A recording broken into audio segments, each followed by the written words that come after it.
계속해서 여당 상황 살펴보겠습니다. 어제 5시간 가까이 마라톤 의총을 열고 윤석열 대통령의 질서 있는 조기 퇴진 방안을 논의했다고 하는데요. 여당 목소리 들어보겠습니다. 총리제 관련해서 이야기 나왔습니다. 바로 모시겠습니다. 저희는 조기 퇴진 관련해서 구체적인 방안이나 어떻게 하면 우리 당을 빨리 추스려서 조기에 전국을 안정시킬 수 있을까 하는 문제들에 대해서 지금 당장부터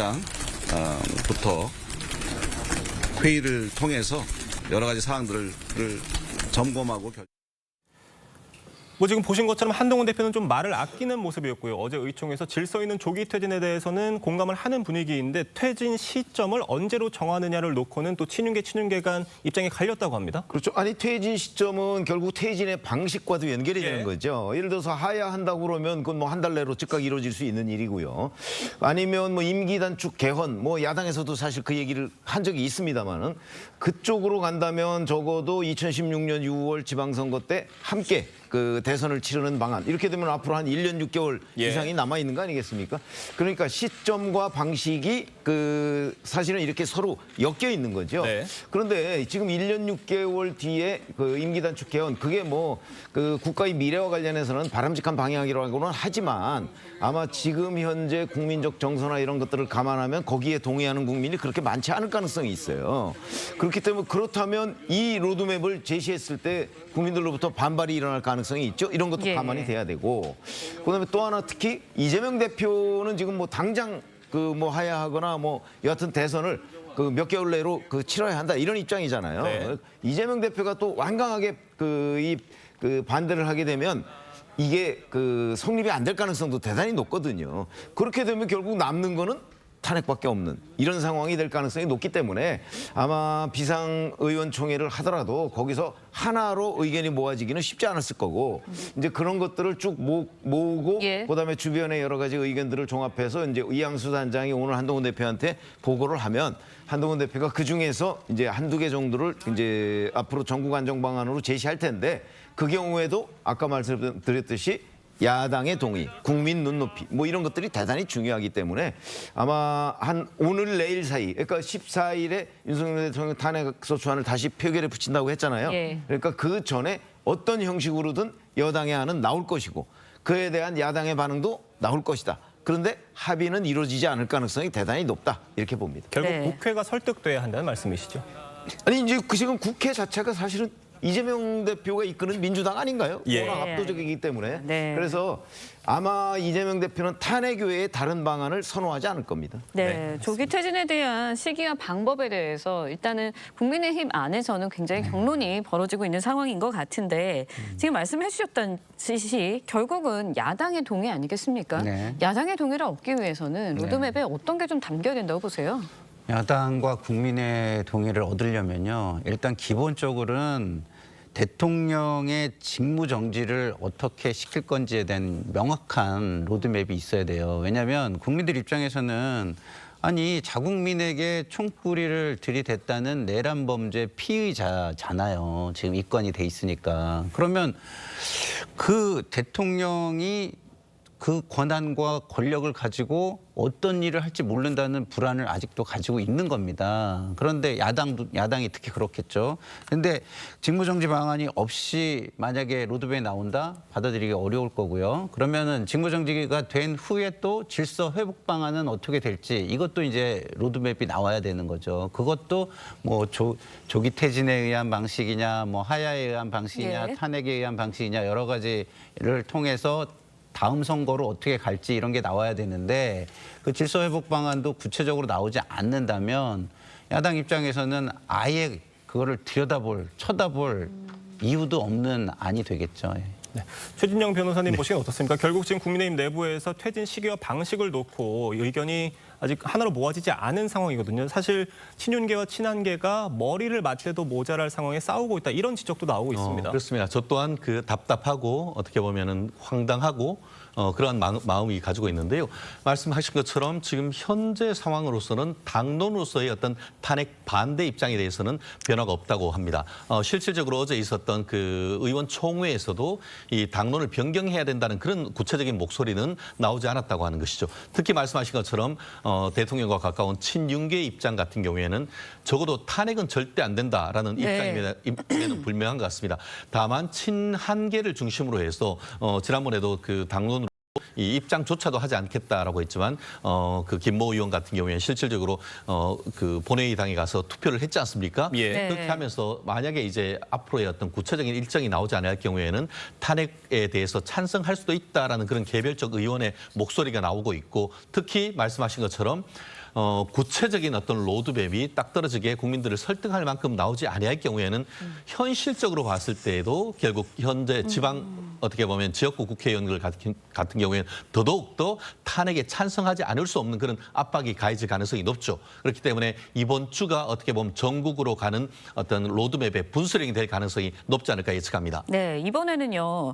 재표결을 좀 짚어볼게요. 야당이 이제 14일에 탄핵안 재표결을 예고한 상황입니다. 그런데 이번에는 보도에 의하면 여당에서는 일단은 표결에는 다 참여를 하는 쪽으로 하겠다라는 방침이 좀 정해진 것 같다라는 보도들이 나오고 있어요. 하지만 뭐 당론이 탄핵 반대에서 바뀌었다 이런 보도는 안 나오고 있는데 어떻게 예상하세요? 일단 국민의힘 의원들이 지난 7일에 보여줬던 그러니까 표결에 불참하는 그 태도 자체는 저는 국민적인 분노를 불러왔다고 생각합니다. 물론 나름대로의 명분이 있었지만 국민들 입장에서는 국민의힘 의원들이 국민을 먼저 생각하는 것이 아니라 본인들의 정파적인 이익이나 당리당략을 먼저 두고 계산기를 두드린 것 아니냐라는 비판이 나옵니다. 그렇기 때문에 국민적인 분노와 압박이 점점 커지는 상황이기 때문에요. 아마 14일 표결에는 국민의힘 의원들도 표결에는 참석하지 않을까라는 예측들이 나오는 것도 사실입니다. 그리고 당론이 비록 부결해서 바뀌지 않는다고 하더라도요. 사실 표결 투표 같은 경우에는 익명으로 이루어지는 투표이고 그렇다면 사실상 당론이 무의미할 수도 있습니다. 아무래도 국민의힘 의원들도 헌법기관으로서 헌법 수호를 할 의무와 또 책무가 있습니다. 그런 부분들을 고려해서 만약에 투표장에 오게 된다라고 한다면 저는 얼마든지 탄핵안이 통과될 수 있는 그런 상황이 될 수 있다고 생각합니다. 네. 민주당은요 이번 주말 다시 윤석열 대통령의 탄핵안 표결을 예고했습니다. 이재명 대표 발언 들어보겠습니다. 여당은 대통령이 사퇴하지 않을 경우에 대한 대비책으로 이상한 쓸데없는 얘기하지 말고 이번 토요일 탄핵 의결에 참여하기 바랍니다. 지금 윤석열 대통령이 이 김건희 특검법이라든지 여러 탄핵안이라든지 김건희 특검법 거부권을 행사할 수도 없는 상황이고요. 행사한다고 하면 또 인사권을 행사했다는 그런 논란이 휩싸일 수 있는 상황입니다. 그러나 그 거부권을 행사할 수 있는 사람은 대통령이고요. 대통령은 현재 직무정지 상태를 정치적으로는 본인이 결정을 했죠. 예. 그러나 법률적으로 보면 여전히 대통령입니다. 뭐 국권, 통수권, 뭐 모든 거 다 가지고 있죠. 그렇기 때문에 사실은 이 이재명 대표의 탄핵 주장이 어느 정도 설득력이 있는 이유가 그 탄핵이 제일 확실한 직무정지의 방법이에요. 예. 그냥 대통령이 내가 대통령으로서의 권한을 자제할 테니까 지금 이걸 사실상 직무정지로 봐달라. 뭐 이런 거는 법적 근거는 없거든요. 그래서 이제 국민의힘 내부에서 탄핵론이 지금 나오고 있는 거고요. 그래서 만약에 들어가면 이제 탄핵 표결에 참여하면 뭐 탄핵 소추안이 가결될 가능성도 없지는 않아요. 왜냐하면 그렇게 생각하는 국민의힘 의원들도 꽤 있거든요. 이걸 대통령의 직무정지를 제도적으로 확실하게 해놔야지 그렇지 않고 그냥 대통령이 자제한다는 정도 가지고 과연 국민을 설득할 수 있을까? 뭐 이런 의문이 있거든요. 그래서 제가 보건대는 오늘 이제 조기 퇴진 시나리오를 발표한다고 하잖아요. 네. 그 부분에 대한 여론 뭐 이런 것들을 점검해보고 아마 탄핵 당론을 자유 투표로 바꿀 가능성도 없지 않다. 네. 이렇게 봅니다. 그러니까 조금 기다려봐야 되는 상황입니다. 네, 일단 민주당에서는 상설특검, 그다음에 일반 특검, 본특검, 그다음에 김건희 여사 특검법까지 뭐 처리하겠다는 입장입니다. 그러면서 굉장히 압박을 가하고 있어요. 그러면서 또 한덕수 국무총리 뭐 내란 협의 고발하고요. 또 탄핵 추진 검토하겠다. 법무부 장관 경찰청장에 대한 뭐 탄핵안도 보고할 예정이다. 그냥 계속 압박을 가하고 있거든요. 이런 상황에서 토요일 표결 어떻게 전망하세요? 일단은 먼저 이제 민주당이 압박을 가하는 부분 먼저 말씀을 드리면, 민주당이 만약에 지금 이 사태에 대한 책임 있는 어떤 처벌이라든가 수습이라든가라는 거에 대화 상대가 있으면 그렇게 안 하겠죠. 근데 뭐 한동훈 대표와 한덕수 총리의 담화도 들으셨지만 야당은 그냥 협조와 지원의 상대로 치부를 하고 있어요. 근데 지금 사실상 국민들이나 야당 입장에서는 일종의 피해의식이 있고 그다음에 불안과 불신이 있는 상황이에요.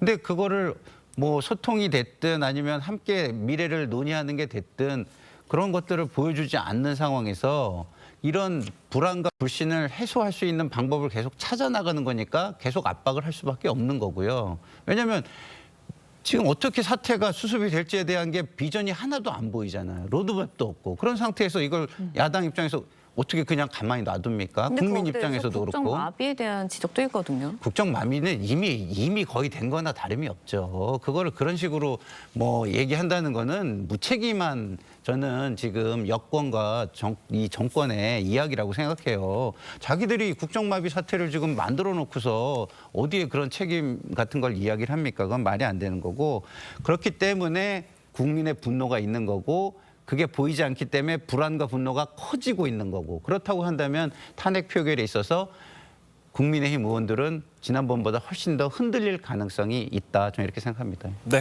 오늘 국민의힘이 윤석열 대통령 퇴진 로드맵을 내놓을 가능성이 있는 상황이니까요. 지켜봐야 될 것 같습니다. 네. 네 분 말씀은 여기까지 듣겠습니다. 감사합니다. 고맙습니다.